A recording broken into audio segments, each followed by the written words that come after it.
I'm your host, Fahad Khalil from Economic Study Center. Economic Study Center, ESC, is the primary student chapter from the Department of Economics, University of Dhaka. It is responsible for promoting analytical thinking among undergraduate students. Today, we, along with our youth engagement partner, Young Economists Forum from Northside University, are very pleased to welcome you to this public lecture by Dr. Ahmed Mushfiq Mobarak. Since we are still living in a pandemic, I would like to request everyone to keep their masks on throughout the session. Now it is time to introduce our main speaker today, Dr. Ahmed Mushfiq Mobarak. Dr. Mobarak is a professor of economics at the Yale School of Management, jointly appointed with the Department of Economics. He is a development economist and the founder and faculty director of the Yale Research Initiative on Innovation and Scale, YRISE. He also co-chairs the Urban Services Initiative at the Abdul Latif Jamil Poverty Action Lab, JPAL, at MIT, and leads the Bangladesh Research Program for the International Growth Center, IGC, at LSE and Oxford. We are immensely grateful to Professor Mobarak for making time for us during his visit in Bangladesh. And now, without any further ado, since we are all very eagerly waiting to hear from him, I would like to invite Professor Mobarak to the podium to deliver the lecture.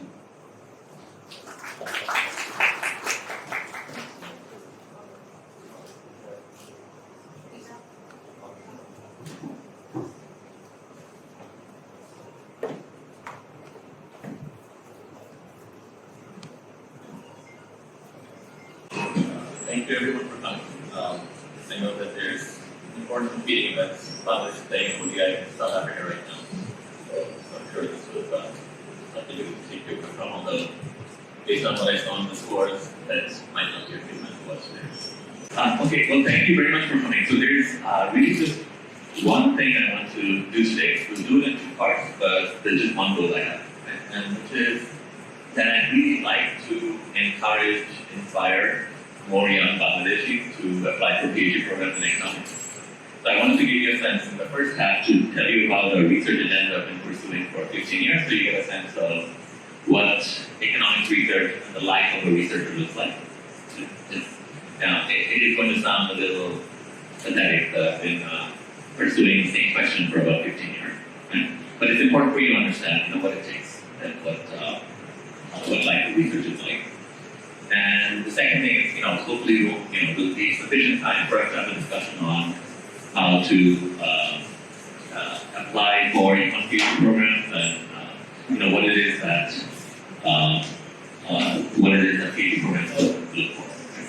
So the reason I mentioned this is that I've been doing PhD admissions now, and I've noticed that countries that have a much stronger pipeline in applications, countries like China, India, Brazil, Argentina, UK, the European Union, etc.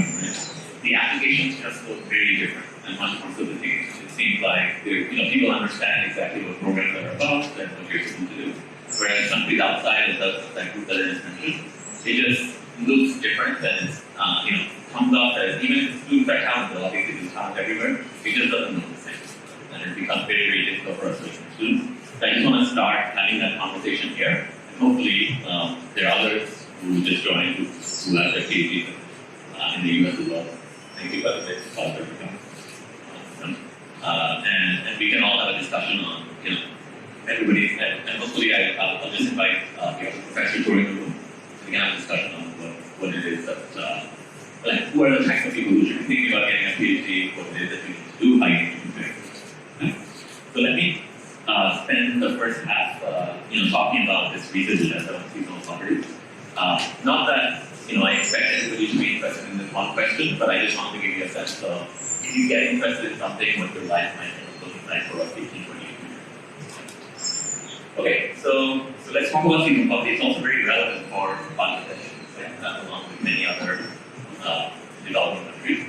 So I'm going to start with a picture in Bangladesh. So this is data we've been collecting since 2007. This particular iteration is from 2015. And this is data from the Rangpur region. So Lamurera region, those are the district where I work. And this is very simple data. So what we're asking people is over the course of the year, different months, how often are they worrying about food? Right? Or in the sense of, so what, it's a measure of food insecurity, and we're asking people questions about, in these months, are you forced to restrict portion size, or are you forced to limit the variety of food that you eat, or the number of meals that you eat? Okay? And what's striking, and what should, shock and inspire everybody is that during the period of August, September, October, November, right, so this is a pre-harvest period, up to 60% of poor households in Rumana Haque and Korea are reporting missing meals. Right? They're not getting to eat 3 meals a day. Sometimes. And 20% of people are reporting during those months that they are regularly missing meals. And that should really shock us. We're proud of the country, we've become, and this is very recent. We're now no longer a low-income country, we're a lower middle-income country, but this is still going on. Anyway, why does this happen? Why those particular months? Right? So it's because December, January is the main almond rice harvest, and we plant in August. So in August, when you're planting, that's where there's a lot of labor demand. So most of the people in South Asia and in Bangladesh who work in agriculture, they're actually manless. They are supplying their labor from other people's farms. Okay? And so demand for their labor really matters to their life. Okay? So there's demand for labor in August, there's also going to be demand for labor in December, January. That's why food insecurity gets much better. But that period in between, you're mostly waiting for the crop to grow at that period. Okay? So if you look at the HIES data, you see these patterns. That's Bangladesh, and then the red one is Indonesia. So you see that total expenditures fall during that period, September, October, November. Those are not falling. Even the food expenditures falling. So if food expenditure is going up and total expenditure is falling, that says people are not able to spend money on anything other than food, right? But why is this expenditure going up? It's because the price of rice spikes up during the period. Okay? So there's another market failure here, which is about somehow we're not able to store rice. It doesn't last for a year. So this combination of high prices, right, and the low wages we were talking about, that leads to much lower caloric intake. So when I was growing up, we used to call it a famine moment. Seasonal famine. It gets government upset for us to use that term anymore. But holding aside the semantics, there is food insecurity. We can't deny the fact, whether you want to call it a seasonal famine, manga, or you want to say that manga doesn't exist anymore, it doesn't matter to me. The problem is that people aren't getting enough to eat, which also means that children living in those regions are not getting adequate nutrition. And that's a problem we should worry about, regardless of whether we want to talk about this. And this is not a new problem. Right? Thankfully, our former colonial masters collected a lot of data in the subcontinent when they were here. So that's why you can. So this is a paper that was published in the journal Nature in 1884. And you see seasonal patterns tracking over 100 years ago. And then data from Moklo district in Bangladesh. So there you see the demographic surveillance site there. This is data from the 1970s. You see seasonality, right? And that same population was followed up 20 years later. And you see seasonal patterns in that season. So this has been going on for a long time, right? It's still a problem. And so I've been trying to track this problem, not just in Bangladesh, but in many different contexts. So how do we do it? So here's the data problem. We normally don't ask people questions month after month after month. When you do surveys, it just happens once a year. And so it's very difficult for us to measure seasonality when you're not tracking people on a monthly basis. So the trick I use over here is that I go through all of the data sets in the DHS, the demographic health surveys that are done around the world, as well as the LSMS, the World Bank does these living standard measurement surveys. So you take all the ones that you find across many different Asian and African countries. And the trick is that because these surveys are large, thousands of households are being surveyed, they're surveying month after month. Right? Not that the same household is being surveyed. It's just that it's such a large survey that some people get surveyed in January and then others in March, others in June, etc. And they're asked questions like, in the last 2 weeks, what did you eat? Right? Or you take measures of kids' growth in the age of surveys. So sometimes some children are measured in January, some in March, some in September. So what I do is I'm plotting the seasonal variation in those measurements across different. And you see seasonal patterns there. So here we are. Sorry, you can't read this. It's too small. I can read it. It's on the left. It's measures of so on top. It's meals per day in rural Tanzania. So that's very over time. But also wastage. So this is weight for age on the bottom left. Right? You see seasonal patterns because it turns out that if children aren't getting proper nutrition, it shows up very, very quickly. Right? So in things like height, the fact that they're not growing as much as they should, and also their weight for age shows up right there. So you're seeing these patterns in Africa, in Asia, these types of seasonal patterns. So it's not a Bangladesh-specific problem, right? In fact, it's probably worse in a lot of places. So if I were to do sort of a back-of-the-envelope calculation on the basis of all this data, the PHS, LSMS, right, all the country-specific surveys, there's probably up to 1 billion people in the world who are suffering from this type of seasonal deprivation. So everything I've done so far is to just tell you, this is not very sophisticated analysis. This is just very simple descriptive analysis using data from around the world, that this is a problem. We normally think of poverty as a chronic phenomenon, but there is an important seasonal dimension to it as well. And that might require a different type of thinking of policy. Okay. So I just wanted to motivate by spending so much time thinking about this. Okay, and not only, and I showed you that it's the problem that we saw in 1884, the problem we saw in 1950s, the 1970s, the 1990s, and today, right? And it's probably going to get worse. Right? Because climate change is making this kind of seasonality even more extreme. So there was a New York Times article about this, there were a number of nice pictures. Okay, so why do we care about this? Why are we worried about seasonal deprivation? I could pass it over. No. So there are two reasons that we should care. Okay? So one is that not having enough to eat is a problem in any part of it. If children are not getting enough nutrition for 3 months of the year, that's a big problem. And it's a big problem because if they're not getting enough nutrition, that is going to affect their development, both physical as well as cognitive development, which is going to make them less productive later. Okay? So this takes a form of mixed meals, reduced portions, reduced diet diversity, not getting enough protein. And malnourished children is going to cause intergenerational transmission.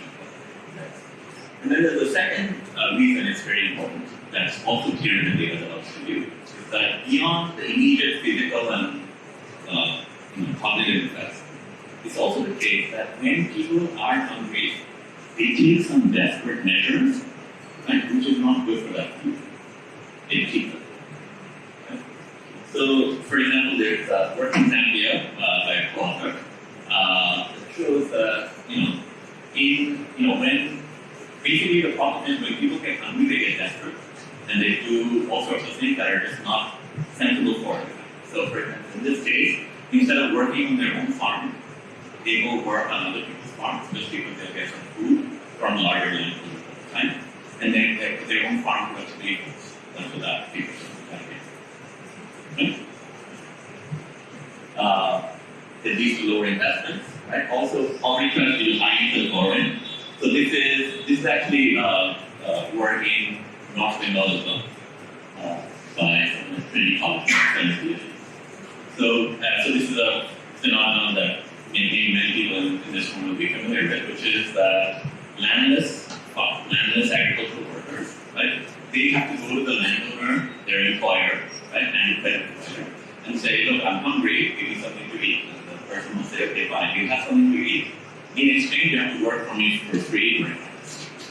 And there's an implicit interest rate being charged, right? In how much you're paying now, right? And that interest rate is very, very high. So you work for free, and then you end up staying even more poor than you would, because people are supplying their labor essentially at extremely low wage rates out of desperation. And I need to address my limits.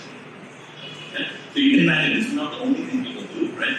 You're just taking a bunch of decisions that keeps you in kind of a box. And you can invest in other things like okay. So how do you address this problem? So basically, if you're seeing seasonal hunger, right, that's a failure of consumption. So everybody who studied economics here, right, you'll understand that that's going to be a little bit puzzling for an economist, right? Why is it that people are failing to smooth their consumption? It has to be the case that many markets are failing. Right? So how would you, if you're failing to smooth consumption, how do you solve that problem? So one way you could solve it is intertemporally, which is that I can borrow against my future income. Right? I'm hungry today, so I'm going to take a loan. But obviously not a very high interest rate, that would be supported. So if I had a functioning credit market where interest rates weren't too high, then I did press that problem. Another way to solve it is that I could save up past income. Right? And each. But somehow those things aren't happening. Saving and borrowing is not happening. And in spite of, or even if there is the existence of saving markets or credit markets, there's still seasonal hunger. Okay, so that's one way to smooth intertemporally. And another way to smooth is across space. Spatial. What is that? What you would have to do is, so let's say there's seasonal hunger in this location, in the rural area that I was describing. You could move to the city where seasonality may not be as pronounced, earn some money, either bring it back or send it. So migration and remittances would be another way to address it. So for the temporal side, credit constraints, saving constraints are preventing that from happening best, and there are large literatures in developing economics on that. Okay. And one other thing I'm trying to do with this introduction is also to connect the literature, the very, very vast literature that we have in these different markets, and trying to give you a sense of how they're all connected in our thinking. Now, okay, and what about the spatial side? Right? There may be spatial frictions that are keeping these markets segmented. Right? So trade frictions can prevent access to lower prices. So a colleague of mine did work in Nicaragua where they built bridges to connect rural communities to nearest towns. Okay? And then you find that prices become more motivated. Okay? And then migration frictions, like inability to migrate to the city and earn those wages, places where there isn't so much seasonality. Right? That would be another friction that prevents you from. So I'm going to start talking about this. So there's two things I'm going to do today. Now I'm going to give you some specific research. Like this was the overall framework, right? And so this motivates specific intervention to try and address the market failure I was talking about. So I'm going to talk about two. One is work I've been doing in Bangladesh for a while, and that's to address the migration friction. But number two, that I'll spend a bit more time on, because it's just new work, and I'm excited about it right now. I was working in Nepal on addressing remittance friction, right? Which is that you can migrate, but it's hard to send. Right? Okay, so to address migration frictions, the motivating fact is, even though there's a lot of people who are suffering from the seasonal activities, you see that many of them live near cities with thriving living. So, for example, in Bangladesh, you don't have to stay in Lamboya, Kurigram, places like that during the season. You could move to places like Bogor, Kanai, Montreal, and work. So this is what we started in 2007. So take a rural household, right? Imagine offering them some money, conditional migration, just offering them the equivalent of like round trip bus fares plus a ticket. Okay? And that's what we did. And the idea is that then they come to the city, find work, maybe at construction sites, maybe doing a rickshaw. During those months, if you take a rickshaw around the city, if you talk to the rickshaw owner, you see that a lot of them actually come from and hopefully they bring money also. So we tried this as a randomized control trial, which means we started early on. We started small and then slowly put this. So in 100 villages in these two districts, so some villages were randomly assigned to receive a grant for migration. And the only condition was if you take this grant, somebody from the household should migrate to the city during this period, September, October, November, and try to fund it. That's the only condition. And I'm not telling you where to go, who should go, how long you have to stay. The only condition is you have to try it. So that's what the cash group is.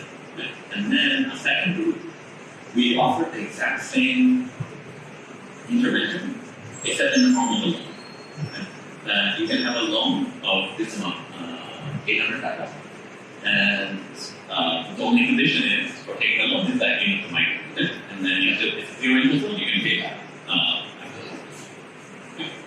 Now, of course, we also have to provide information as to why we want people to migrate, and so in order to separate out whether the information itself has an impact or whether the money is necessary. So we have a third group with that information only, and then there's a control group where we're just tracking what goes on without offering any. So the first thing I'm showing you here is that in the control group, about a third of households migrate, 35% migrate. If you provide information only without the money, 35% migrate, so it doesn't have any effect. Okay. Now, when you offer the loan or the grant, that's when the migration rate comes to about 50 to 60%. So you can use about a quarter of households to try it. And so that's result number one. You can get people to go. Okay? If you offer them this conditional. Right? Okay. Result number two is that when they go, there's an increase in consumption. So the bottom line result is that if you induce a migration to this program, your family ends up consuming 600 calories per person per day. So people move from 2 meals a day to 3 meals a day. So the results were surprisingly large. The effects were surprisingly large. So that's result number two. And then result number three is I kept tracking people a year later, 3 years later. And what happened is that a lot of the migration rate in those treatment villages that were offered the money 3 years prior, the migration rate remained significantly higher. Okay. So not everybody goes back. You see that the effect size is not 35 to 60, it's like 35 to like 40. Okay, so about half the people who were induced used to go back. And why were they going back? When I asked them in 2011, what did you do? The majority say, oh, we went back and worked for the same employer that we met back in 2008 when we were first. So the asset that you're growing is not like some saving that you use to remigrate. People are very poor. They eat everything, and all the extra income as they should. Okay. But that's not the asset. It's not saving that they're growing. It's a connection going along. So the employer is saying, okay, you've proven yourself to be a reliable worker. Come back next year, you can have the same job. All right. So now let me talk about. So this is work as a whole. Let me talk about some new stuff. Okay. I'm going to spend just 3 minutes talking to you about policy linkages and how to inform policy linkages also. How do you do evidence-based policy? So here's what happened. So we wrote this paper up. We ran the randomized control trial. We got the results, put this up, and at that point, some altruists, rich people with money who want to give up money for effective causes, they approached me saying that the results look really exciting. So why don't we think about building a program with this and scaling this up? I did the study with only 2,000 households. Instead of research, let's think about actually running a program. So that when they asked me this question, my reaction was that, look, I show you these results with about 2,000 people, right? But now if you start inducing 20,000 people to migrate or 200,000 people to migrate, it might not look the same. I believe my results like that. So the trial was well done. All of you were sitting there, was managing everything. I know it was well done. So that's not the problem. But the problem is that fundamentally the world changes when you start thinking of scaling. Okay? So let let's talk about how that might be and why you need to continue doing research. Why is it that it's taken me this long, doing this same type of research for 10 years before I feel comfortable for people to put millions of dollars in. So it's because originally this is what we focused on. We just looked at the effects on the direct beneficiaries of the program, and we focused on economic effects. Now, the problem is, like one dimension that we should care about is that economic outcomes is not the only thing that matter. Right? When you are encouraging people to migrate, you are messing with their lives in a more fundamental way that goes beyond their effects on income and consumption. So, for example, that increase in consumption that I talked about, moving between the day, that's great, but it's also coming with some family separation. Right? And of course, that's relevant to people out there. And that's not what I was measuring. Right? It could, it might change the relationship between husband and wife. So it's typically males that are migrating or type of working. It might change the relationship between the father and the children. All of these things matter. So you might worry that maybe if the husband now earns more of the income, household income, because I'm offering him a new opportunity in the city, right? Then that might put women at greater risk of domestic violence, right? Because we know, and from other research, that a risk factor for domestic violence is how much of the earnings of the family is concentrated in the hands of the family. So we should worry about that. Like we can't just go around scaling things up without checking if those things are happening. We might also worry that, maybe in Bangladesh this was not such a big worry if you were to run this program in Southern Africa overseas, which is the husband could be bringing some diseases back. Like the way a leading theory on how HIV spread across Africa was through migrants and truck drivers. So you could worry about sexually transmitted diseases coming back, and that's going to be another unintended consequence of HIV. But it could also lead to maybe women's empowerment, right? Husbands are leaving, now women are getting to make more decisions. Okay? So there could be these unintended consequences that could be positive or negative, but whichever way it goes, if we really want to have evidence-informed policy, we should not just limit ourselves to this. Right? We need to do all this. Check all this. Okay, so now know that there are some things that are really easy for me to add, which is I just collect extra outcome data on things like divorce rates or disease rates. That's not hard to do. Right? However, there are other things that are fundamentally impossible to do using a standard tool. So for example, when I said family separation matters, it matters also because fathers may miss their families. Right? It matters because the migrant has to go live in the city by himself in really bad living conditions in an urban slum, where he's sharing space with all other people. There might not be a complementary. Okay? Now think about how we might want to measure that. Can I go around asking people, okay, tell me how much you miss your kids? Okay? And for me to do my cost benefit analysis, not tell me the dollar value of how much you miss your kids. And that, of course, you can ask that question, but that doesn't give you any sense. Okay? So we need to use theory and use fundamentally different approaches in order to answer questions like that. Okay? So let me just give you a flavor for how one would answer a question like that. So I showed you that people remigrate on their own in future years. Right? A lot of people go back. Right? So it turns out about 50% of the household paid in youth originally, they choose to go back. And 50% choose not to go back. However, it was actually 80% of people who were successful, right? Because I also measured how much did they earn, how quickly did they find work, did they feel like they earned more than they expected, etc. Right? According to all those measures, you can characterize about 80% of people being successful. But I see only 50% of people choosing to go back there. Right? Now, if there's a gap, 80% are successful according to my measure, but only 50% are choosing to go back. That suggests that in that 30%, there must have been some negatives that I did not.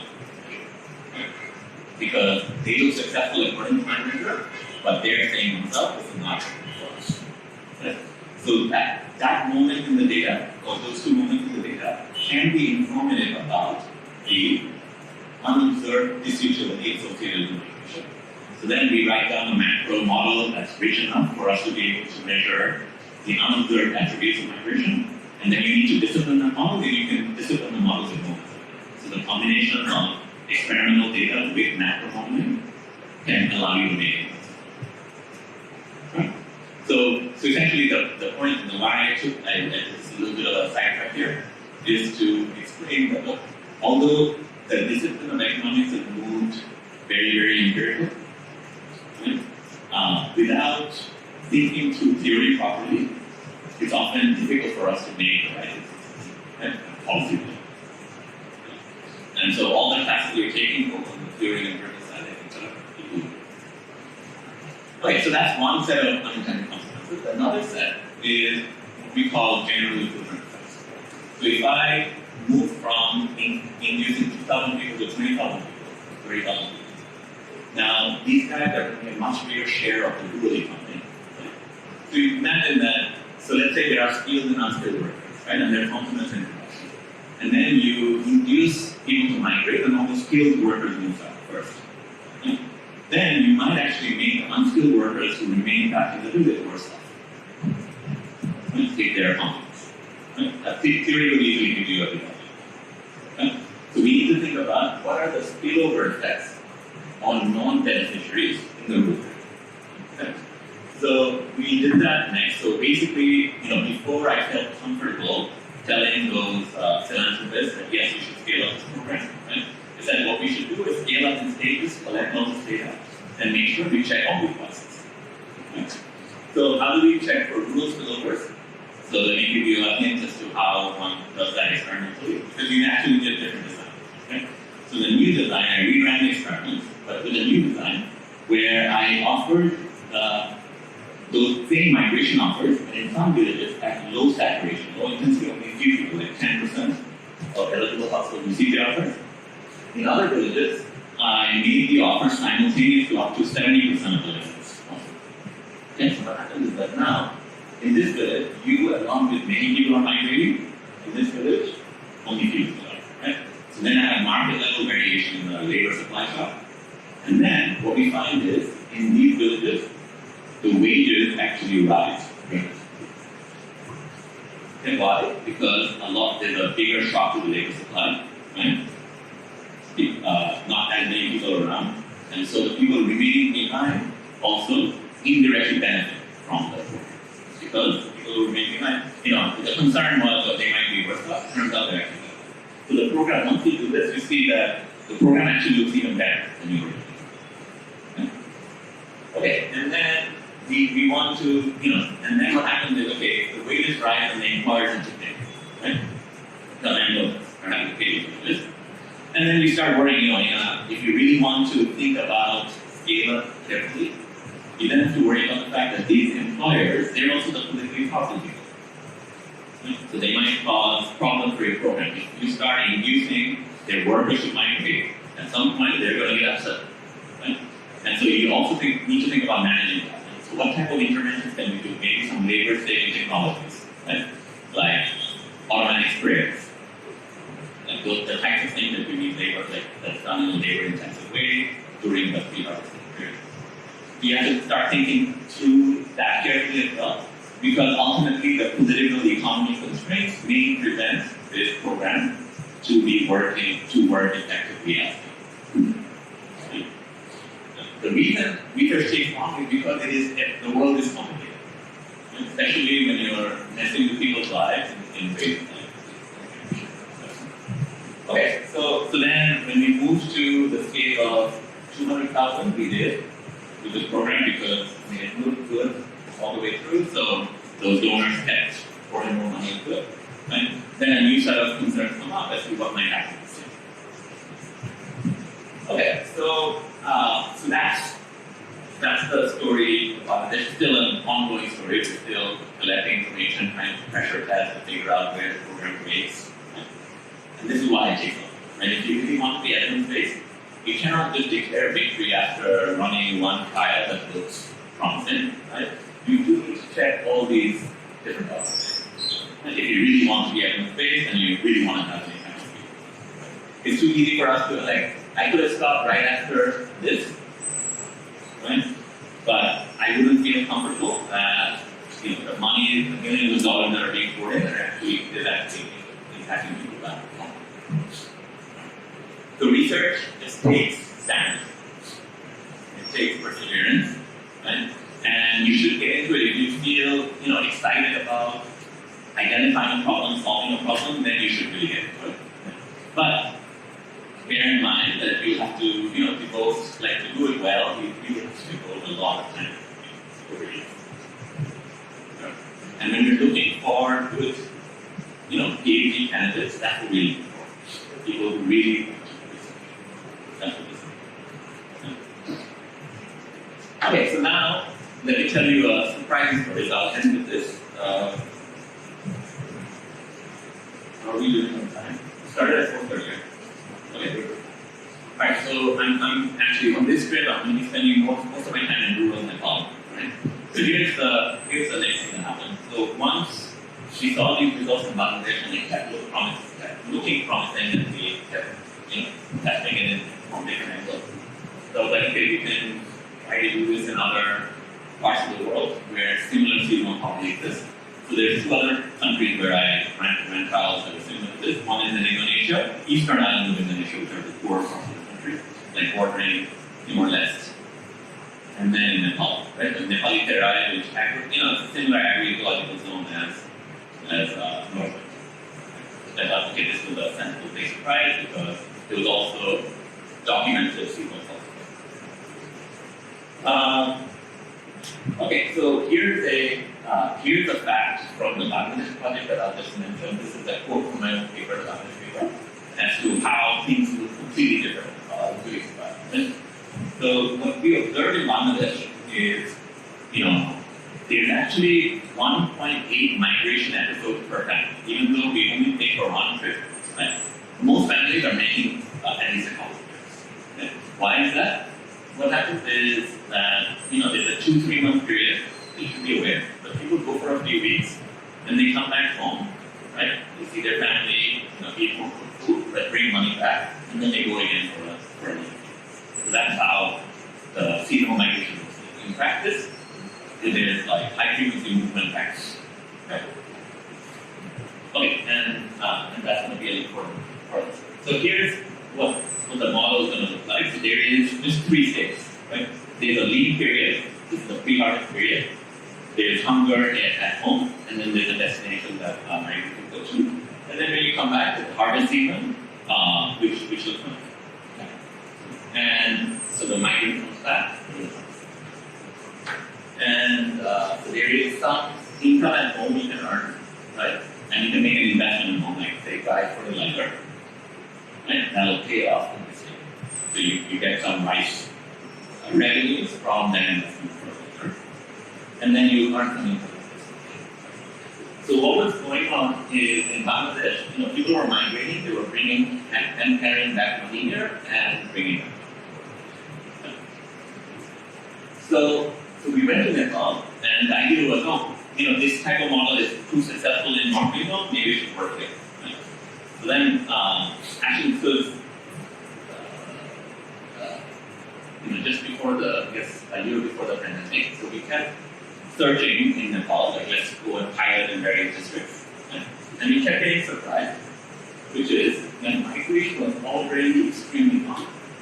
Okay? Unlike Bangladesh, 84% in some of the districts where we piloted, to 84% of households had already central data. Right? So they had already figured this out. But there was no need for any of us to go in and say, you can go migrate. Right? We will redo it. And it's not just that they had some migration history. That particular year, like the majority were planning on migrate. Right? And why is that? One key difference with Bangladesh is that the border with India is open. Okay? And so there are much larger wage gains for rural Nepalis to move to employers in India, right? And they earn much. And so 2/3 of the migrants actually go to India. They're traveling internationally. But here's the surprise, that there's still high levels of seasonal hunger in the village. Right? So that's what surprised me. Okay, in Bangladesh, the impact of migration is addressing seasonal hunger. So in Nepal, people are migrating, but still with a lot of seasonal deprivation. Okay? So the problem is still there. It's not that, and another, I guess, small lesson here is that, it's not that my research agenda is built around, I found migration solution, that you go and try to fit that hammer in every nail. Okay? The problem is the seasonal poverty, I need to figure out what the right solution is. And not that migration policy. And in this case, it's community. Okay? So here's the problem in Nepal. I was showing you earlier the first slide was a graph from Bangladesh when we were talking about food insecurity.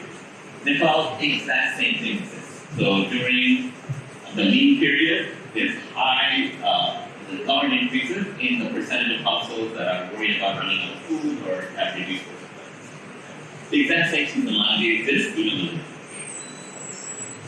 And the problem is, okay, so years after piloting, here's what I identified the problem today. That people are migrating, but they cannot bring or send money back during this period when their family needs money. Right? They bring the money back, but they're coming back during the harvest. Right? So it's not, migration is good, it's useful, but it's not solving the problems that we see. And here's the other puzzle that we see in the data, is that, so just look at the top graph, this is total remittances. And so what you see is remittances is high exactly when they don't need money. So remittances are pro-cyclical, which is beautiful. Right? You should expect it to be countercyclical. Right? Whenever income is bad at home, that's when remittances should go up. So remittances are not acting as insurance. So why is it pro-cyclical? So it's because, going back to my framework that I put up earlier, right, beyond the migration and trade frictions, there's also these remittances. And so what we're going to do, but the thing is, okay, how do you address a remittance friction? You could set up like a Bcash or something, right? Some system that allows people to send money legally. But I'm not here, I'm not able to do that. And so I need to figure out some other. That's a complicated solution. Right? It's not easy for us to do that right.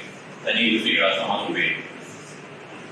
So let's go back to our model. So what was happening in Bangladesh is people were sending remittances back by bringing it back home or sending it with a bus driver or something. But what's going on in Nepal is that when you go to India, it's not easy for you to send. So the different about the model is that R1 is just not people, it disappears. Right? So people just move money in this direction. That's not helpful because they need money. So what we do is, so I offer a loan during that lean period that has to be paid back after the migration. How does that solve the problem? The migrants are already bringing money back from here to here. They're moving money from this state to this state. I needed to move to this state. Right? So by offering the loan, I'm just basically connecting their remittance income back to the state where they need it. So it's going to be a loan program, but a carefully designed loan, where we say you're going to give you money exactly when you're going hungry, and that you need to pay back after the migration. Okay? So unlike standard microcredit schemes like in Bangladesh, where you have to start paying back every 2 weeks, which is not going to solve the problem. Okay?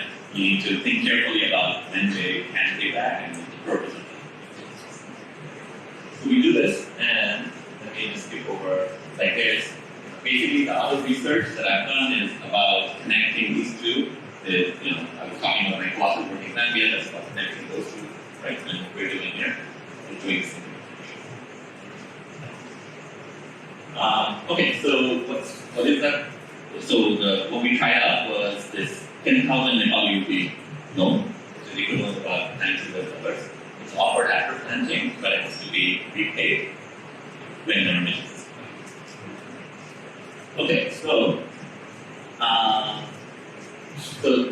just keep a couple things in mind. So the loan value is 10,000 rupees, right? The value of harvest income is about 26,000 rupees. That's the average value of harvest income that they get, like rice harvest income. And migrant income here is about 38,000 rupees. Just keep the numbers in the value. But why is remittance so difficult? It turns out, it requires real-time coordination where, first of all, there are many villages that are not close to any kind of remittance station. or money compensation. There are migrants working in locations that are far from anywhere that they can use to send money, right? And even if you are able to send money, the migrant and his family has to communicate and say, look, I just send money, go pick up. Right? And the problem is that with India, it's not easy for them to get SIM cards, and they need a local registration, etc. So it's just actually, it all boils down to the fact that they're migrating to a different country and the systems are not good. Okay, so let me just go through the models without showing you a lot of math. Let me just talk about it. So if you get a loan during this period, we did a randomized control trials, therefore I can compare people who receive a loan with people who didn't, because I randomized that. So if you receive a loan, that should increase your investment during the loan period. Right? So you're going to consume some of it and you're going to buy fertilizer, some of it, and that's going to then have a benefit later on, which is that if you get a lot of, if you make a lot of fertilizer investment, it's going to pay off to be alright. And second, what should happen to remittances? So think about it this way, like in a model, what do people do? They're trying to equate the marginal utility of income in different states, right? Okay. So now someday, before, the migrant could not get the money back home when their marginal utility income is high. Okay. But with the loan, they can. Okay. So now that I've connected the migration income back into the period, the lean period, when the marginal utility of consumption is very, very high, so they should be willing to remit even more. Right? So that's what the model is. That remittances overall should go up because it's more useful for me to spend it at home. It used to not be that useful. And so if they do send the money to this lean period at home, right, then overall lean period consumption should go up. Right? We should have that as well. Okay. And then both the increase in consumption and investment will produce some cost benefit. Alright, so with that, I'm just going to use one slide to summarize all the results that we see. So how are we making these inferences? So now think about the randomized control trial. It's very simple. I go in and do a lottery in the village. Some people receive a loan, they get lucky, they get the loan, and others don't. Alright, so and everybody understands. We do it publicly, everybody understands that everybody has the same chance of getting a loan, which is we have a limited number of loans to get. That's just the okay. So what I'm going to do here in how I summarize this table is just tell you about what is the effect on people who were lucky and received a loan relative to the people who did not. Okay. So as the model predicts, first, loan recipients send more remittances back. Okay. Second, they're bringing back more remittances during the harvest, right? Because that's the money they bring back in order to pay us. Okay. So basically what they're doing is, yes, we'll take a loan, we'll eat when my family's hungry, right? Then we need to pay that back, right? So then instead of consuming a lot in the destination, I'll just save it up. When I come back home, I'll bring it back and use it to pay off the loan. And our loan repayment rate is about 85%. And then we also see another model prediction was that you would be making greater investments in the first period. So you see that loan recipients start using more for loans. W is this one? Sorry? W stands for? Oh, sorry. Just bits are rising. Yeah. Just because for many of the outcomes, there are some outcomes. So this is just 1% of the extreme values being put at the 99 percentile value, or the 5% of the extreme values being put at the 95th percentile. Just to deal with noise that comes from outline applications where somebody is reporting something a little bit. So they invest more in fertilizer. And in other inputs, other than fertilizer, the other inputs are things like pesticides. Okay? Oh, and then the green is where we have a lot of statistical confidence, like 95% confidence. And then these colors are less confident. Okay? And then the plus sign is just the direction. Right, so input investors go up. They're also spending more time working on their own farm, okay, which is complementary to the investment. And where does that time come from? So, other than the proper migration, up into India, people also, just to earn some extra money, they sometimes go, nearby to other rural areas to earn some money. They stop doing that and just put time into it. And so when you make these greater investments, so then we observe in the second period, there's an increase in the total amount of prices. Okay. And there is a pretty precise increase in the total amount of price sold and total revenues. And then finally, what are the other downstream effects? We actually look at food security. And what you see is the lean period of security. People are less likely to report that they're missing meals or reducing their portions. And we also ask objective well-being questions: how do you raise your life, etc. Right. So let me actually stop there because we're almost the hour, and I do want to spend the rest of our time having a discussion about Ph.D. program. So let me just kind of summarize what it is that I learned from this and how I'll spend the next 15 minutes. So I'm excited about these results because the problem is still very, very relevant. The original solution I went into Nepal with turned out to be irrelevant. But we found a way to address this that I think works well. But in the process, we learned other things too. So for example, we learned from these data that I haven't highlighted is that people from Nepal are going to various destinations in India. Some of those destinations work really well. Wages are very high, they earn a lot. Other destinations work much less. Okay? So then the question is, why are some people going to the wrong destination? Okay? And what we learned in the data is that people seem to go exactly where their village co-residents in the same caste. So the caste village grouping matters to the travel. Okay? So there's strong network effects in migration, which has always been true. That's true even in data from Mexican migrants in the US. Everybody comes from the same village, they end up in the same destination. Okay?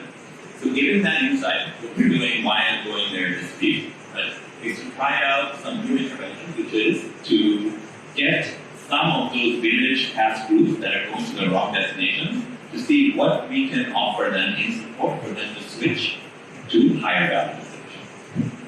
Okay? So what we're doing, what we're piloting is migration mentors. So taking somebody who has a connection to a good destination, right, and partnering them up with the people who don't know about their destination to see if we can make them feel comfortable to switch.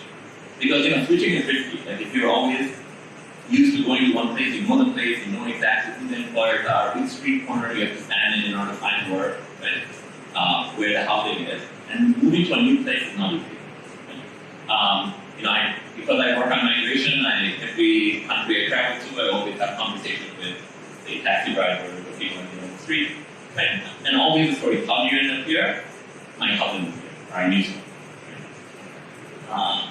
So what we're trying to do now is figuring out through other margins can we improve this outcome as well, which is that other than the fact that we can address the remittance friction, right? We can also maybe improve the total amount of earnings. And the second thing is, I think we also, in the long run, we need to think about improving the remittance economy. Right? Solving it via the loans, the kind of solution that I came up with, it's not going to be as cost effective as somebody who's technologically capable solving the problem. I'm going to try to work on that. So why am I telling you this? Yeah, the thing is that if you want to really get into a life of research, right, you have to get passionate about a problem and then passionate about making sure you solve the problem. That's what makes things more fun and also more rewarding. So let me stop there about research and let's maybe start talking about if this is for you and if it is, then how is it that one can get into it. Alright, so that's my goal today. I wanted to talk directly to students because I want to make sure that more people, for whom this is the right fit, think carefully about applying for PhD program because I'm seeing lots and lots of applications from other countries. Bangladesh is a big country where we are really not playing to our level of vision. Okay, so let me stop and maybe we can have a bit of a discussion.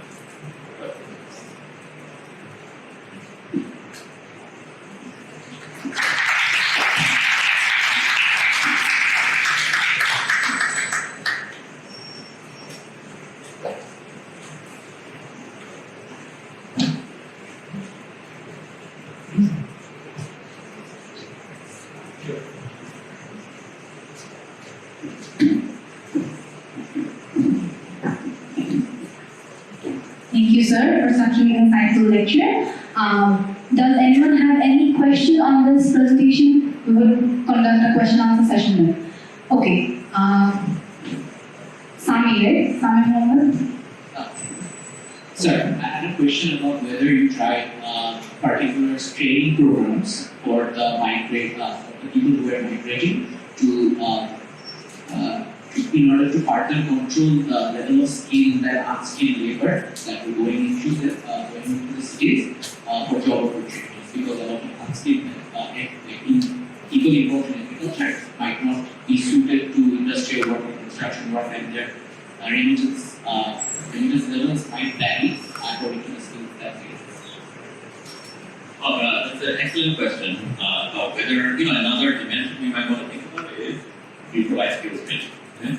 So there are two reasons for us to be careful about that. The one is there are many evaluation of skills training programs, because the idea you came up with, it turns out many policymakers have the same idea, right? Which is we need more skilled workers. And it turns out when, generally speaking, we have, on the policy making side, we are not particularly good at identifying what skills people need and providing them the right set of skills that have returns. So David McKenzie of the World Bank recently did a meta-analysis of all the evaluation of skills training programs around the world, right? And they find very, overall, they're very disappointing. Right? The data is not good. Right? It turns out migrants themselves, if they need the skill, they're better at knowing exactly what skill, what training to invest in. And the second reason is that if you're not very good at it, right, you have to start thinking very carefully about the cost effectiveness of it. Okay?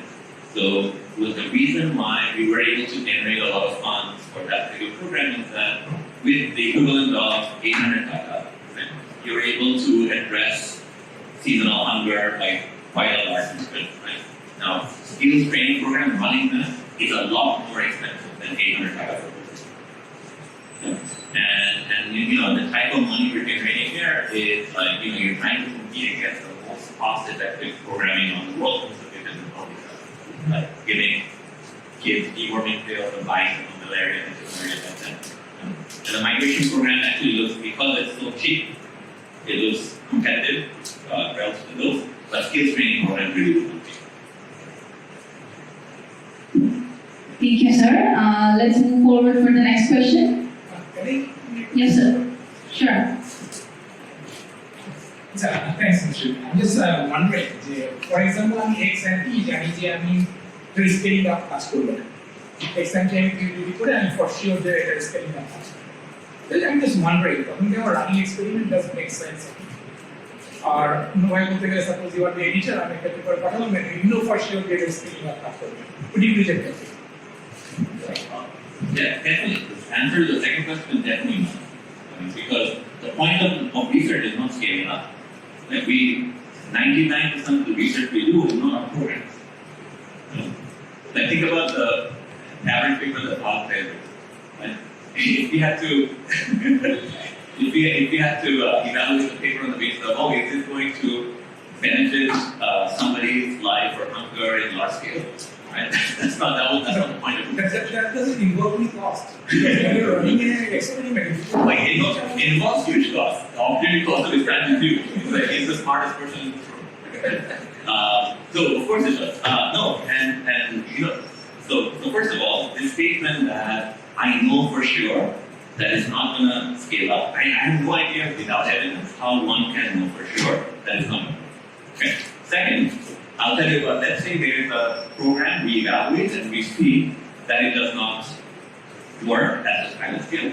That doesn't tell us that it necessarily will not work at scale, because sometimes the complexity of the scale is such that they actually accentuate the effects of the program. Here's a simple example. So let's take your skills training idea. Okay? So now I provide skills training to 100 people, right, relative to a control group of 100, and I see that it doesn't really affect their outcome. Okay? However, and it doesn't affect their outcome because I provide them a skill, but there aren't many job opportunities around that pay a skill training. Okay? But let's say now I do that at scale. Okay? I take an entire district and I provide huge amounts of skill training. Okay? And the government or some donor or somebody notices, oh, you've built a huge skilled pool of workers here. So therefore, I'm going to use my industrial policy or trade policy to locate factories here to take advantage of the skill. So at scale, the program might actually look much better than whatever your pilot scale evaluation is. Right? So I don't agree at all that, first of all, it's even possible for us to know for a fact that it won't work. Second, that we don't even know the direction, whether it'll get better or worse. Right? In the migration case, I'm worried that it'll get worse because if I provide migration opportunities to 200,000 people, they strain the absorption capacity of the city, and wages may fall. Right? But it's easy to think of counterexamples. Thank you, sir. We will take one more question. Sir, I'm happy to take both. Okay. Let's do promo first and then Rumana. Thank you so much. So my question has two parts. Basically, first of all, you mentioned that we can help out with the facilitation where we're doing like mobile banking, because so that we can make easy transaction that period when people getting the transactions. So why you are if you are doing like this, Bangladesh is facing the same problem for a long time. So why don't you mention that we come up with some idea of easy transaction still facing those problems? So why there is no way out? And that's a part one. And in the second part, I wanna ask you that why it is easier to look at with the help of some loan management program without observing some transaction specifically. Okay, let me answer the first question. I haven't understood the second one, but maybe we can try it. So on the first question, I think, correct me if I'm wrong, but I think what you're saying is we have these innovations and why the problem has not been solved yet. Okay, so for example, in Bangladesh, okay, why, then I should get into the one extra level of detail in that first project I was talking about in Bangladesh where people weren't migrating. Okay? Then we have to understand, okay, why were people not migrating? It turns out that the reason, even though that we see that after they migrate, their families continue. Right? It turns out that has nothing to do with remittance restrictions. It wasn't that they were not migrating because they were worried about not being able to send money to people. Right? When Bikash came through, now it's even easier. But even before that, they were able to send money back to the bus driver, or they wanted to come back after 2 weeks anyway, and they could carry money. So it had nothing to do with that. It's more the problem with this, that you're extremely poor, you're under the threat of famine, right? But you're barely surviving. Everybody's surviving, right? And now imagine I tell you, in a situation like that, spend 800 taka, go migrate, and there's a good chance that you'll find work and you'll do it. Right? And for you and me, that's an easy decision to make. Right? If I tell you that, look, spend 800 taka and there's like a 80% chance that you will have a 50% return, and you'll come back with 2,000. Right? Well, more than 50. Then you say, yeah, that makes sense. If I offer you a lottery ticket that has an 80% chance of success and your return is 200%, of course you'll buy that. But now imagine you're poor, right? You're barely above subsistence. I'm telling you, take this chance and spend your last 800 taka on this bus ticket. You're not going to be able to make that decision. People are going to be extremely risk averse. Like, I'm just making a simple point, which is utility functions are very steep. Right? Yeah, exactly. So if you don't, so there's a different problem that's keeping people from migrating and creating this poverty trap. That has nothing to do with depression. Why loan management is zero? একটু বাংলায় বলবো sorry. Loan create তাহলে people come for it and easy approach. ও loan আচ্ছা এখন দেখা যায় বাংলাদেশে যে এই এলাকায় এই প্রবলেমটা মহার প্রবলেম হচ্ছে রংপুর ট্রেডার রংপুর ডিস্ট্রিক্ট ওখানে তো অনেক দিন ধরে এই লোন প্রোগ্রাম চলছে বিভিন্ন মাইক্রো ক্রেডিট প্রোগ্রাম চলছে মাইক্রো ক্রেডিট প্রোগ্রাম প্রবলেম হলো it's not for migration right? They give you a loan for entrepreneurship right? And you have to start paying back every 2 weeks. So that's a really, if you're already starving and you don't know how you're going to pay back, it's a very risky loan to take. Because it turns out most of us are actually not entrepreneurs. Right? How many of you are entrepreneurs? Okay, that's my point. Sir, I think we can move to the next question. Yes. Hello, sir. So my question is regarding the first migration model that you have used, where you have probably taken 3 treatment arms, 3 treatment arms, and 1 control. So there are the number of recipients for the treatment arm and the control is are not same. So can that be a problem? I don't know. How did you explain the data? And the second question is, in this result summary, you have calculated the ATT and probably you are planning to calculate the ITT as well. Why not TOT? In treatment or treatment? So the first question, no, actually you can have a randomized control trial does not require you to have the same number of observations in every treatment arm. And I'll tell you why it is that we chose not to have that. It's because in the treatment arms where we offered cash grants, etc., right, we also tried out other types of treatments like getting people to migrate and improve, right? Choosing the, because I was trying out other things and use it for a sample there to stop dividing into other treatments. But in general, it's not a problem. Randomized control trial does not require the Does same. it have to do anything with the biases? No, it's randomized. Like it was on the basis of a lottery, of some of mine. And second, on this question, so you should be reading the ATT as really that's equivalent of treatment data, right? And the ITT is basically, we're comparing, and the results are very similar in the ITT as time to show it. We're just comparing villages where the lottery occurred versus villages where it didn't. And the value of that is that you might worry about spillover effects here, which is within the same village. One person wins the lottery and gets a loan. My neighbor doesn't, but my neighbor can benefit from the fact that I got a loan because I might share some of my migration income with it. So that's why we did the IT, across village. Thank you so much. And that's all for the question and answer session. Thank you for the questions and thank you so much, sir, for answering them so clearly. Today, we are delighted to also have among us Professor Fahad Khalil, Astro Professor of Economics at the University of Washington in Seattle. We would love to grab this opportunity and request sir to say a few words to our audience.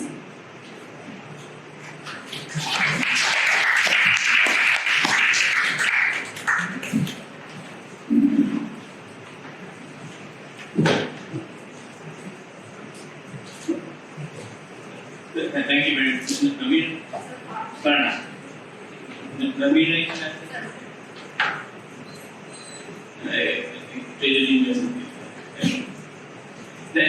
It's always an honor and a pleasure to be back in the university. I cannot say in this room because this is new, but I've been here before as well. It's nice to be here too. But I still miss the role to be.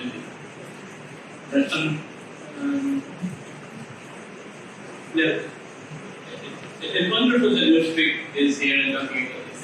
Because one thing that he said, and which is really important, and if you were to ask me what is the basis of deciding whether to go abroad or not, PhD and all that, I really would say you have to ask yourself very seriously what do you want to do with your life a little bit. Not too far ahead. That is someone. Are you going to the US or are you going to study economics? And that's a fundamental question. And the strategies are very different. So if you're going to the US, then you don't have to go to the best school. You just have to get the best job, next job. It's a very, very different strategy. But if you really are passionate about economics and you don't need to know exactly where you will end up. When he started this project in Malta, many years ago, I'm sure he did not anticipate that he's going to spend the next 10 15 years of his life doing this. But it's just that whatever he does seriously. Whatever he does not leave it for somebody else to finish the job. And if you ask yourself, are you like that? Are you like me, who just wants to understand the problem and move on to the next problem? So, I would never have been able to do something like that. Yes, I write papers that take 5 years to write. So I spend a lot of time on paper too. But it is nothing compared to this. It's important, really, really important to understand yourself and what motivates you, what drives you. Economics is a way of thinking that people have said many times before. And it's just a way of thinking. It's a way of pursuing a problem systematically. But other disciplines ask the same question. The questions are not, don't have one of the other questions. We have a way of training people. We have a way of thinking that is special. But many other disciplines are doing similar things, but it's not the mainstream, it's not done by as many people, there are differences. And you have to really ask yourself, is this a way of thinking that appeals to me? Am I good at it? Does it come naturally to me? Do I have to force myself to think like this? These are deep questions that we can answer right now. You don't have to know what you want to do with your life entirely. But it is important that you know the answer to this question. Is this a way of thinking that helps me think about the world? Is this a way that I organize facts? Is this a way that I solve problems? And if you don't know the answer to these questions, think harder. Because if you are not convinced of the method, it is not going to work. It's just not going to work. So when I'm looking at application packages, that's what I'm looking at the most. When you look at, say, these days a lot of people are doing RAs, working research exercises. And when you look at statement of purposes, often you get a list of paragraphs. I worked on this project, I worked on this project, I worked on this project, and it looks very, very impressive. What I'm looking for is, what did those projects do for you? What did those experiences do for you? Did it have an impact on you? Did you learn from it? I'm trying to see the person behind these projects, not the list of things. I can look at the CV and I get the same thing. The statement of purpose should say something about what did it do for you. And if that is articulated well, it really, really makes a difference. It's hard to do. I read many application packages, these read even more, or maybe more sophisticated ones. But it's extremely rare that you find somebody who can say that this is what economics means to me, and that's how I'm doing economics. If you can do that, I think it will make a difference, and it will show in many places. What else would you like to say? Any questions from me? No? But it's always a pleasure to be here. Thank you for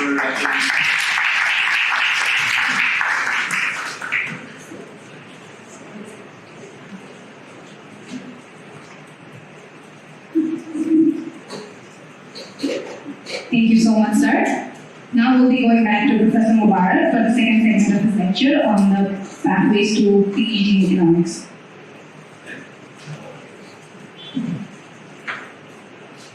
Yeah, let's start. I don't have any slides, so let's just talk through and hopefully others, there are many people who are sitting in the room who have got PhDs from abroad, and I hope everybody contributes. So how many, let me just take a poll and see, how many of you are thinking either next year or sometime in the future applying for PhD program? Okay, many more compared to the entrepreneurs in the room.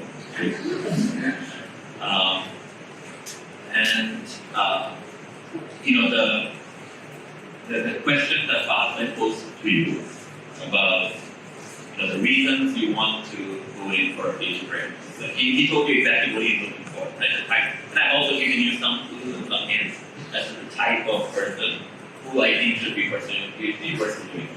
Right? How many of you feel comfortable and confident that's the reason you are planning this life? Go ahead. Yeah, so many of you have just shown your hand saying, yes, I want to apply for a PhD, right? Both apply and make some comments that sounded somewhat similar. as to why people should choose to apply for a PhD or not, or choose to do something. Right? So how many of you already feel confident and comfortable that you are applying for a PhD, those who intend to apply, that you're applying for the right reason according to Fahad? Okay, and good. And so the rest, if you're not confident, it's because you haven't, it's possible you haven't fully understood what we mean, right? Or you know that no, that's not why I'm going to get a PhD. I'm going to get a PhD because I need access to a different labor market than what the masters or not getting a PhD, whatever labor market access to, whether geographically or types of positions. Right? That's option number 2. Or option number 3 is, no, I do want to get a PhD. I'm not that interested in spending 15 years thinking about a problem, but the PhD will allow me to do something that I'm interested in. Right? If it's a third reason, I'm not going to keep asking you to show your hands, but if it's a third reason, that's okay. Right? Now, those are the, so for example, you might say that, look, I want to get a PhD because that will allow me that will give me a better chance of going into, Wall Street or the industry and earn a lot. And that's a fine reason to do a PhD. Look, I have nothing against that. Money is nice, and I wish I had more. But the thing I want to point out though is that when we are looking at application files, then those are the types of files, at least at Yale, those are the types of files that we are trying to not edit. And so just be, but it's not easy for you to pretend to be somebody else, of course, right? But just bear that and keep that in mind.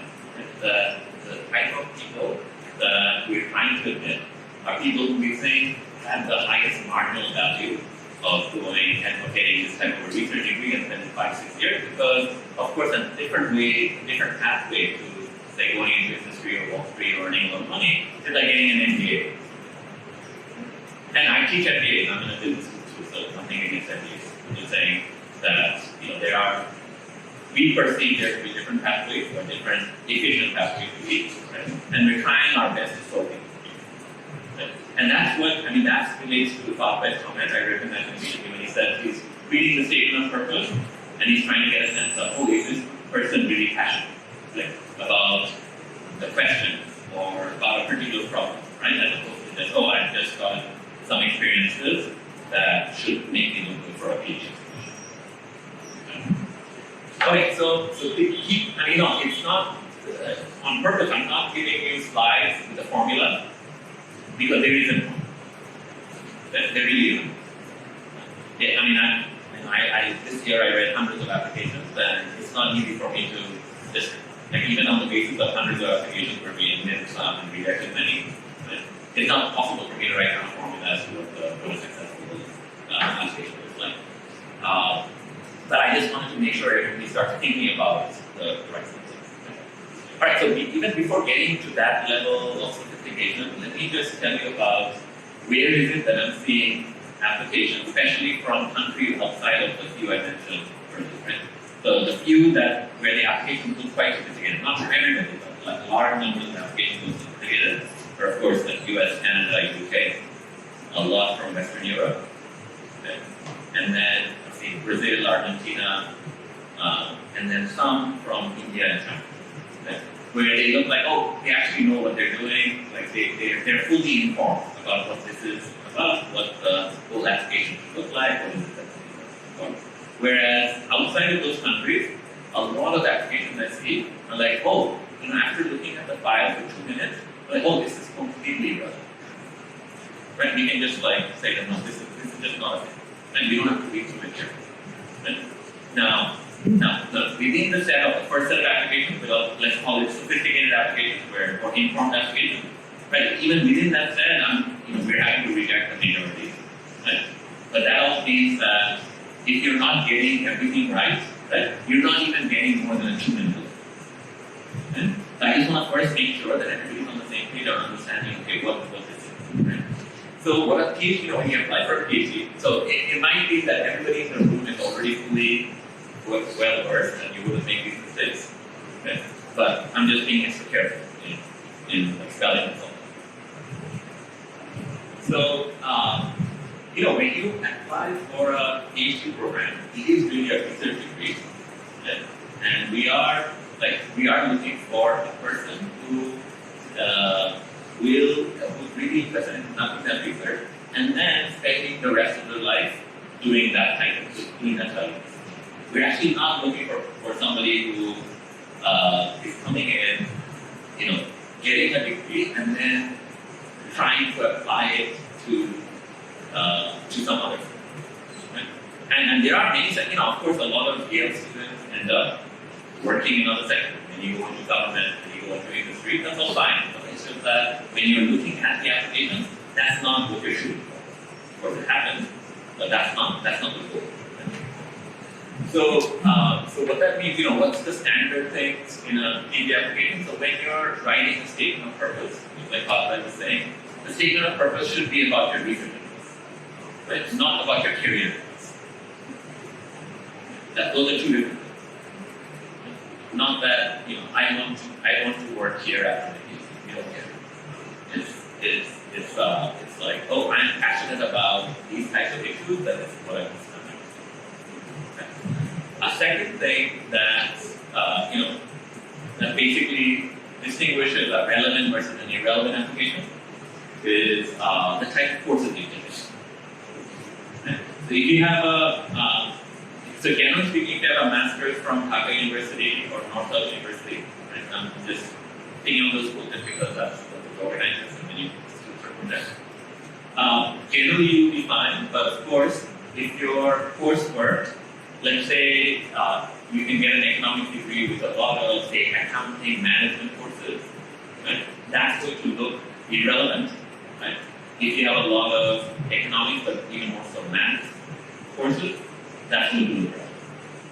Right? So as soon as, if I look at a transcript and it's filled with accounting, marketing, management, etc., then it's irrelevant. Not that we're not making a determination whether you're capable or smart.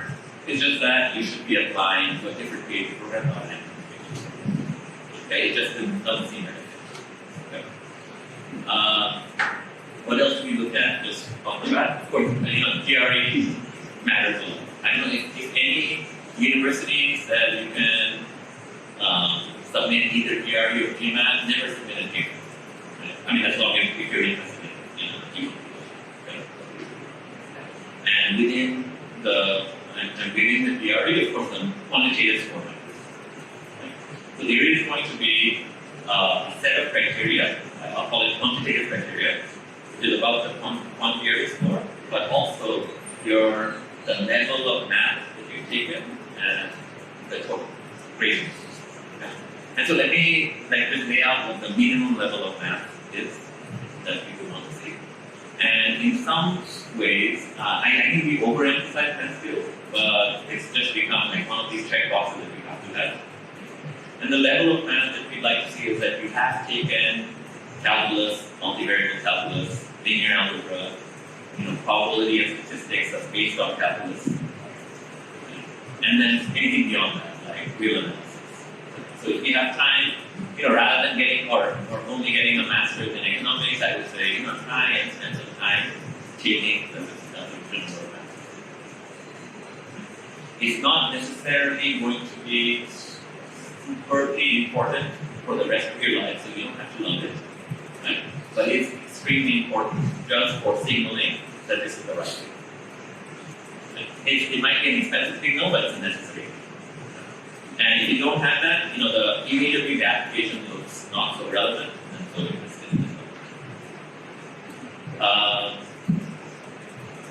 Okay, so we talked about the research statement, conveying your interest in research and other things, math courses, quantitative GRE,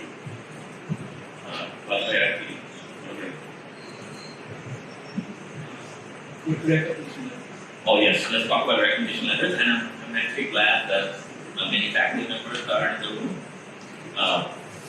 because maybe at least 50% all the importance I would place on what you write for the students as opposed to what the students write.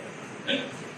So for recommendation letters, okay, I'll start with the most effective one, like the idealized one. The ideal recommendation letter would say something like, well, here is a student named, say, Charmin, right? And she is comparable to this other student named Fayaz, who was admitted to University XYZ, but hopefully the XYZ universities are the present ones, right? And this person had gone through or would have gone through the PhD program in University X, and this is what they did, or they were admitted to these places, and these places are comparable to you. So I'm just giving you just one paragraph of the letter, but the letter, like, why is it that I think Bangladesh currently has a problem is that our pipeline has not been strong for the last few years, and as a result, right, we are less able to make those direct comparisons that are really informative for education. Right?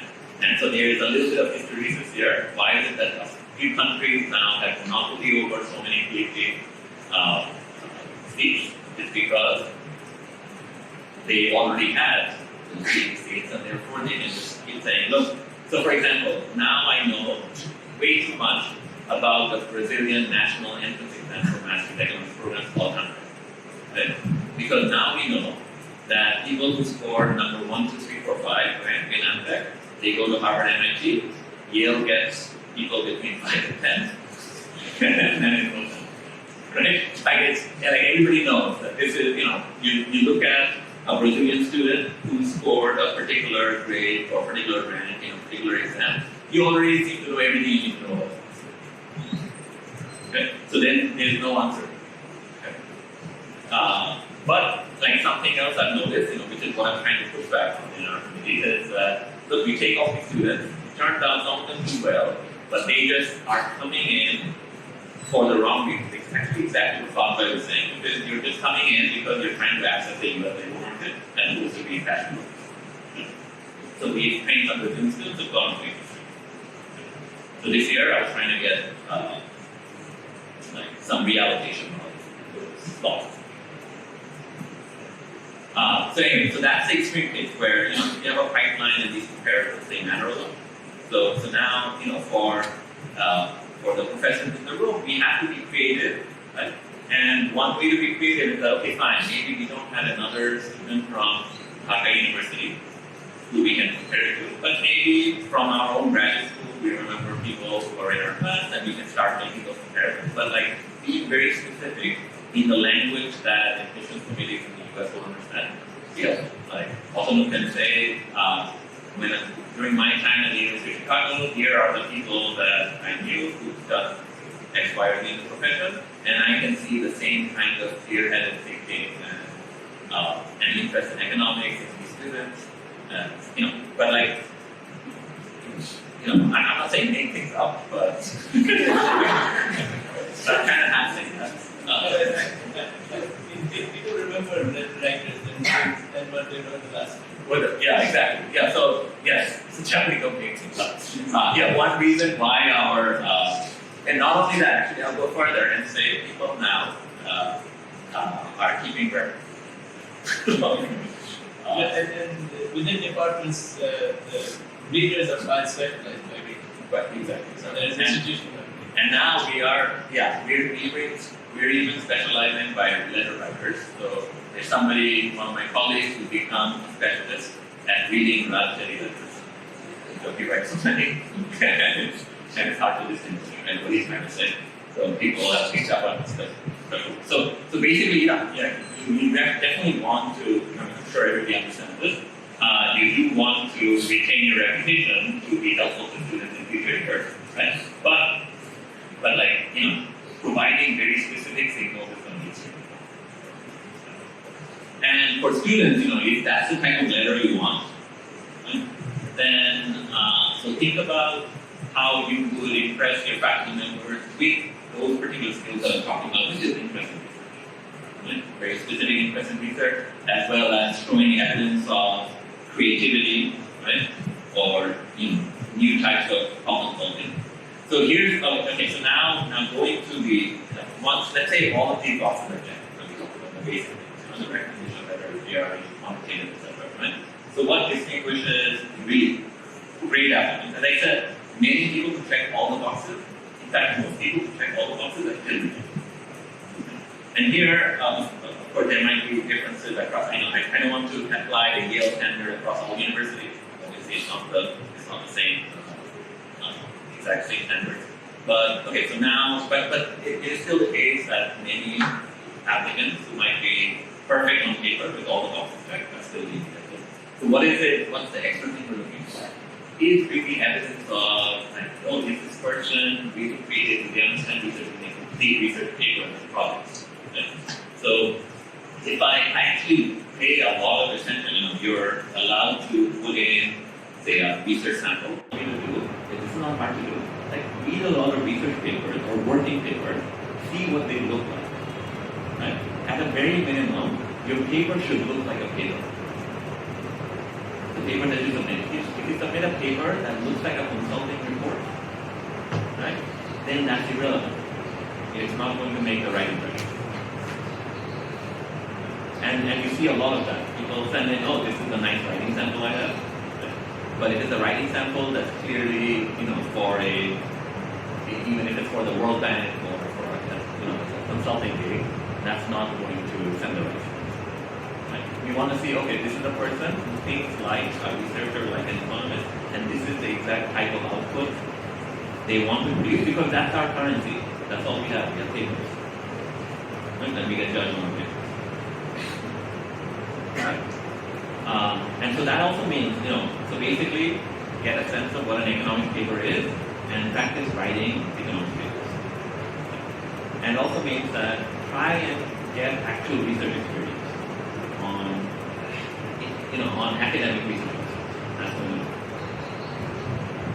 And in fact, in some cases, if you look really off the charts in terms of, oh, this person created, has taken up a new problem or has thought of a creative solution to an existing problem, right? That can actually help overcome some of the other issues that we have, such as not having a pipeline and much of a history in certain places from say, Dhaka University. Right, let me stop there. You guys have any questions for any of us? Yeah. And then Mina, also know Kazbek, everybody should feel free to. Hi, so I wanted to ask, so let's say for students who, let's say, fallen back into, let's say an undergrad that was not in economics and master's in economics, they have something to make up for. So on an undergrad level, when we have something to make up for, we can do things like an Olympiad or something, and those scores could add or go back. So what do you think is the most important thing someone who has something to make up for should do? Is it like participate in research? Is it to amp up their score somehow? Or what do you think should do in this case? Okay. So it partly depends on what is your undergrad in, so how much of it has to be made up for. So what is it? So if you're asking for yourself, what is your undergrad in? It was in business. Business. Okay. Yeah, I think you need, so then when somebody reads your transcript, they're going to see lots of business persons, right? So you really need to make up for that person, which is like take an extra year or two if you have to, right? But take lots of classes that are more economics PhD relevant if you want to cover, right? So of course I'm going to take a master's in economics, which is what I'm doing already, but apart from that. Yeah, so beyond the master's in economics, I think, unless your business courses had a lot of the math courses I was talking about, right? Like spend a year, even if it's non-degree, like taking all of them. So that's one. And second, you have to have a story as to why you change your mind, moving from business into economics. Right? So that means maybe you can use a statement of purpose to also explain, like, why is it you're passionate about something that you didn't realize it. But I think, first and foremost, I think it's just like saturating your transcript with lots of econ and math, so that when somebody is looking at your transcript, you can balance it.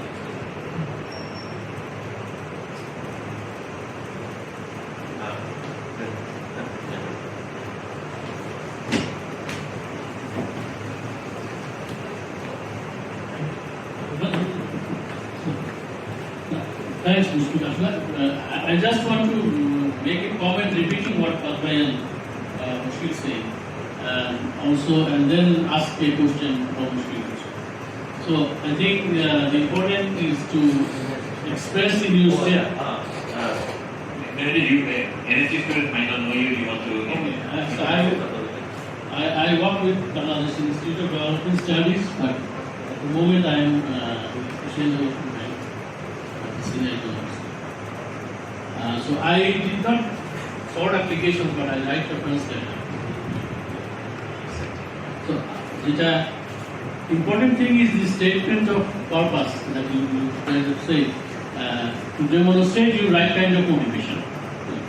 And it is important that when you are demonstrating your motivation, so that you don't have other noisy signal in your CV or other things that contradicts with that.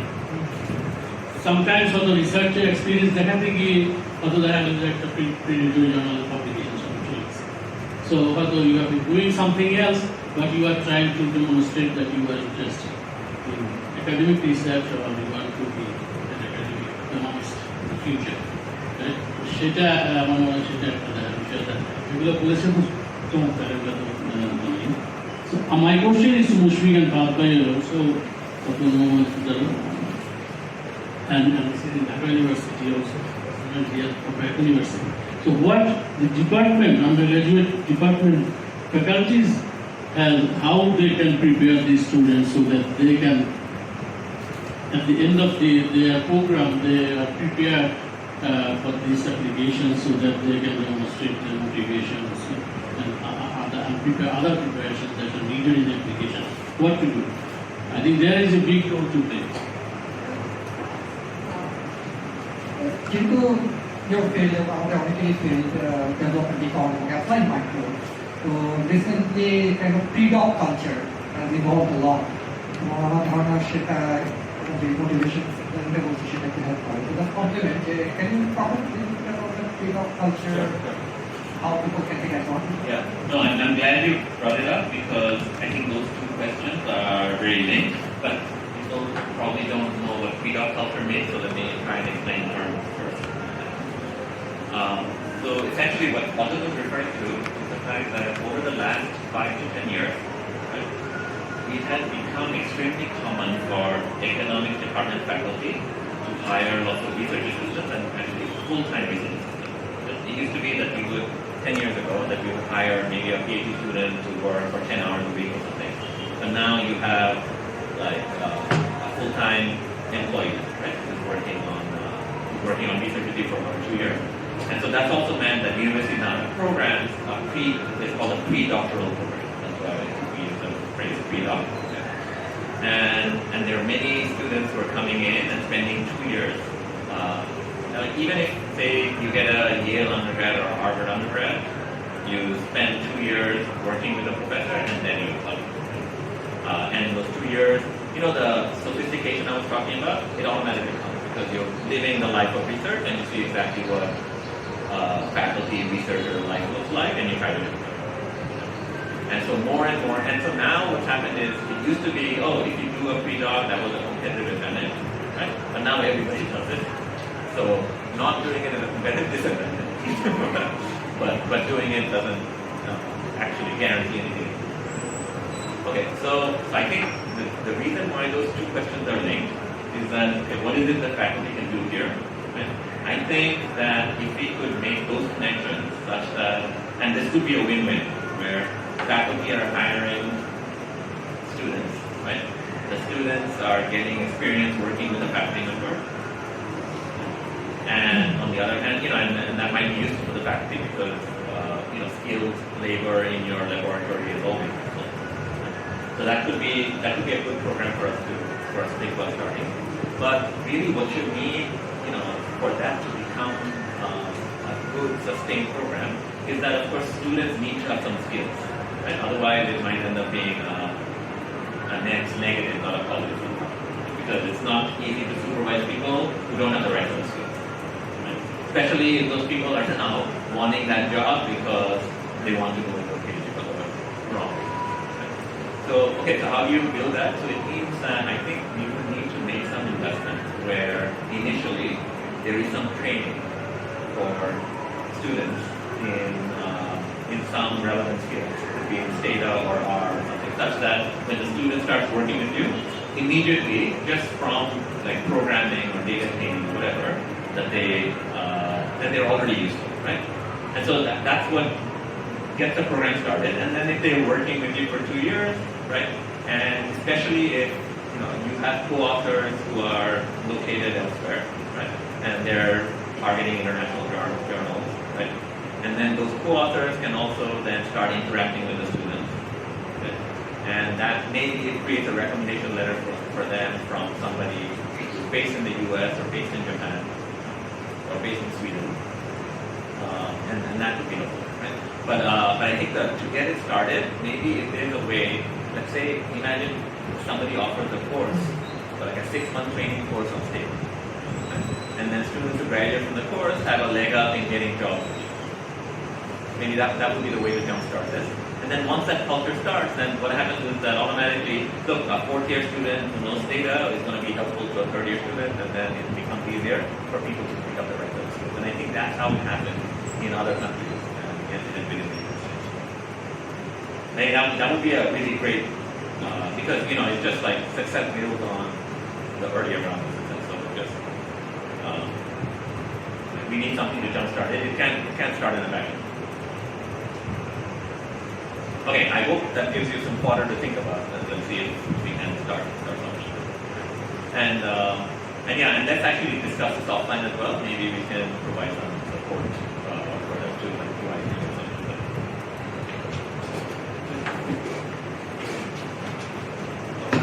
আমি এমনি বলতে পারি আমাদের এখানকার একটা বড়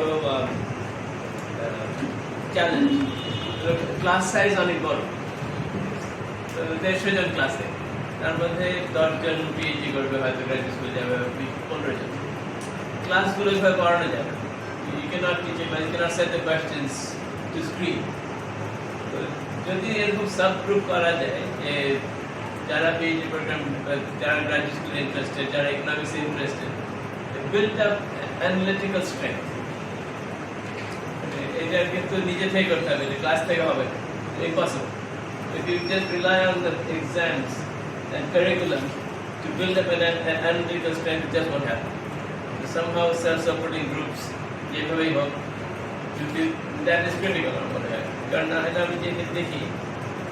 Concept syllabus is the same, but the exam performance is just not the same because the analytical strength has not been built up and you never had a chance. So you have to do that on your own.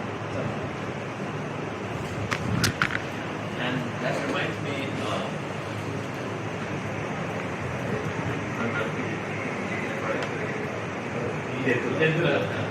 I remember Dhaka University graduates, Abdullah Malik, who's now a professor at Deakin University in Melbourne. Right? So he was telling me that, from Dhaka University, he went to Delhi School of Economics, right? And he was telling me that he felt Akash Patal Tafan. He kind of get Delhi School. Right? And Delhi School has, over the last 30 years, it's gone down over time, but they've produced many students who've gone on to do research. Right? Like Geeta Gopinath, for example, is a Delhi School graduate, right? And most of that, at some point in the 1990s, maybe 12 of the 20 top development economists in the world were from one state, West Bengal. And a lot of them went through this. So there seems to be, I don't have the experience Fahad Khalil has on the curriculum here relative to, say, India. But maybe it's something special about the Delhi school, or maybe we can try to emulate that.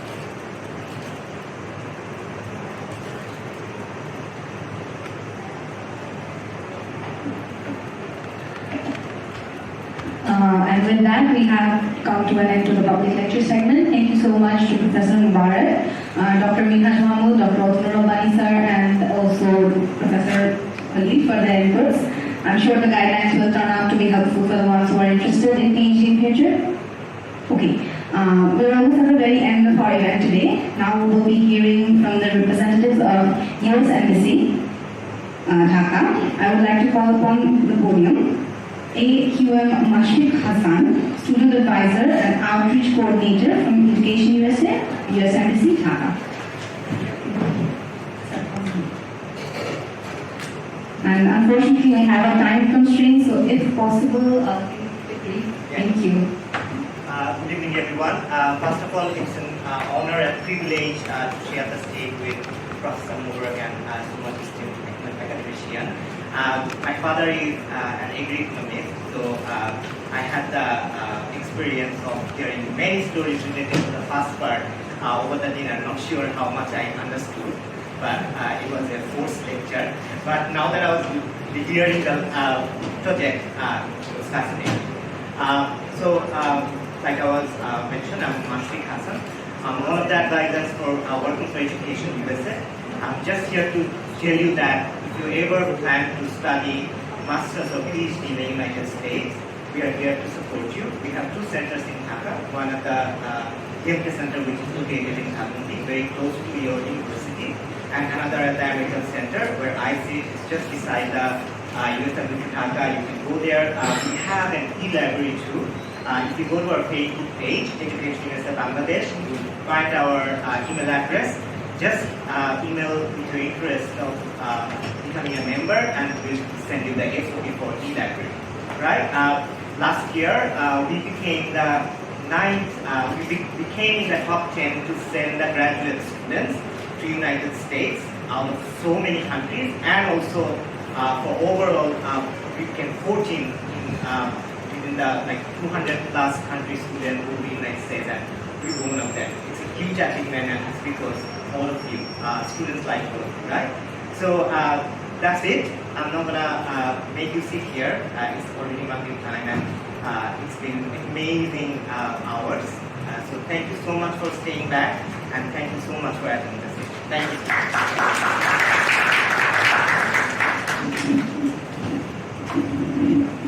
I said my promise. Thank you so much.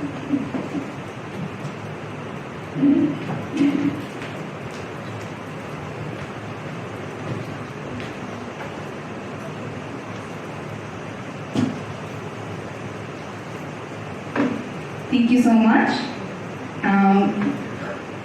Our youth engagement partner today was YEF, Young Economists Forum from the North South University. Is there any, I think we have representatives from there. Is there anyone who would like to add a few words?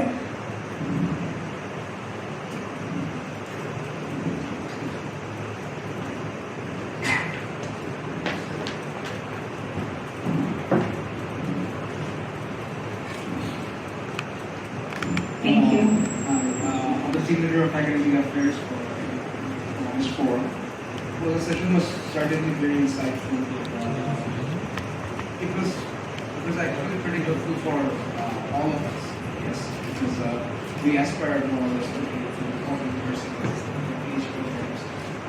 Maybe not always due to the motivation of getting into the research career and all that. Maybe just to simply break into the labor market and service data. But irrespective of all that, the whole session really opened up a lot of avenues of insights for all of us. So yeah, I think that's how. Thank you so much. Now that I would like to request our co-moderator, ma'am, Professor Rumana Haque, to say a few words for our audience.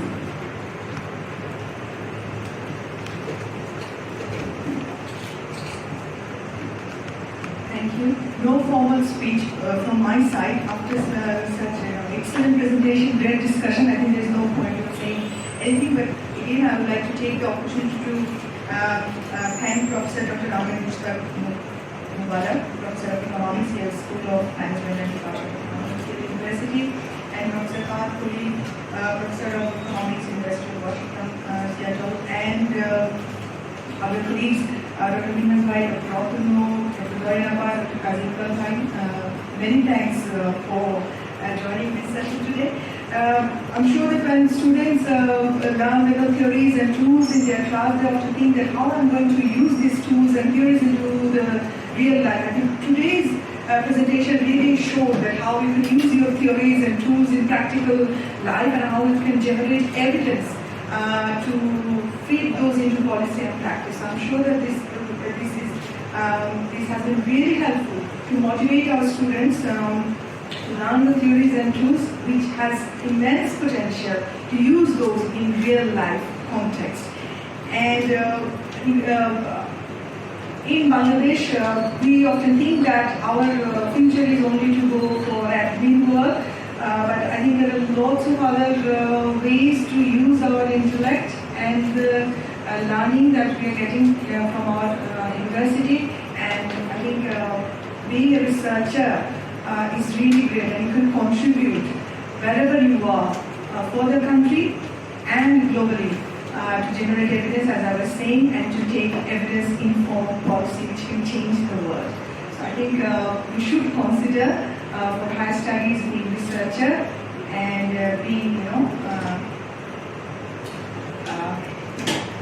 to dream. I think that's the last point I want to say, that we should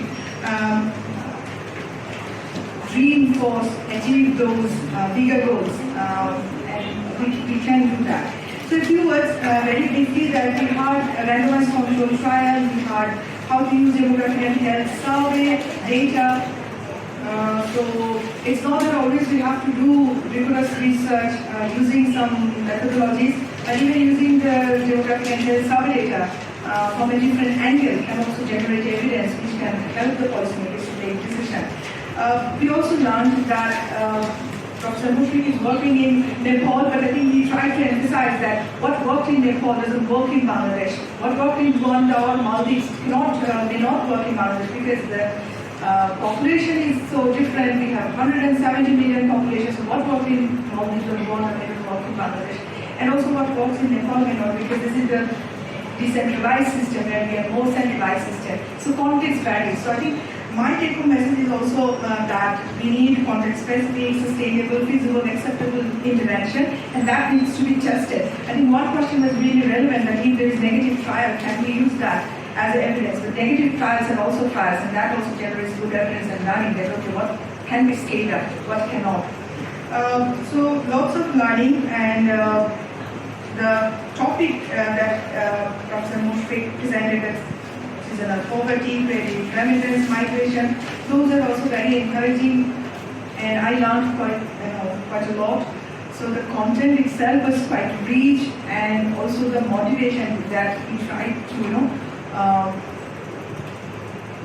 convey through his speech and discussion. I'm sure that that reached all of us. We all are more motivated, and after this session, I'm sure that you will find your lessons in the class more interesting, and you will see that how those can be used in real life. So hoping to get lots of application, rich application in future from Bangladesh to renowned universities, and I hope that this also motivated the professors here to write good recommendation letters. That will be helpful. So thank you everyone for giving me the opportunity. Thank you so much, Rumana ma'am. And with that, we are at the end of today's event. I hope this session was as insightful for you all as it was for me. And before we end today's session, I would like to take some time and thank Professor Dr. Ahmed Mushfiq Mobarak and Professor Fahad Khalil for their valuable time. I would also like to thank the US Embassy and North-South University Young Economists Forum for being here with us today. We are also grateful to Professor Otto Rabbani for putting us in touch with Professor Mobarak to arrange this event. I also thank our moderator, Professor Ahmed, Chairperson of the Department of Economics, University of Dhaka, our co-moderator, Professor Rumana Haque, and all the faculty members present here today. I would also like to thank the teams working in the background to make this session a successful one. And lastly, I would like to end the session by thanking our audience for being so spontaneous and staying with us throughout the session. Thank you so much, everyone, and goodbye.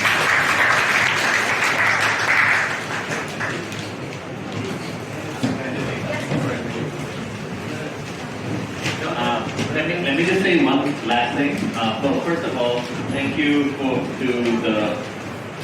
all of you for organizing such a great session. It was a lot of work, and I'm really enjoyed the spectacular. And second, I just wanted to make sure that I actually don't leave everybody more discouraged to apply for a PhD program. It is about a match and a fit, and I will try to convey clearly what is it that universities are looking for, so you can tailor your application better, such that, or even if for some people, if you decide now you're more encouraged to apply, that's a great thing. If some people have decided, oh, actually this is not for me, right? Figuring that out today is still better than figuring it out 5 years later. Right? So I hope you're not discouraged, and I do want to encourage everybody who is interested, who remains interested, to be in touch. You can find my email online, and even if I cannot personally answer every email, I'll make sure to come up with a system such that I can be helpful. Okay.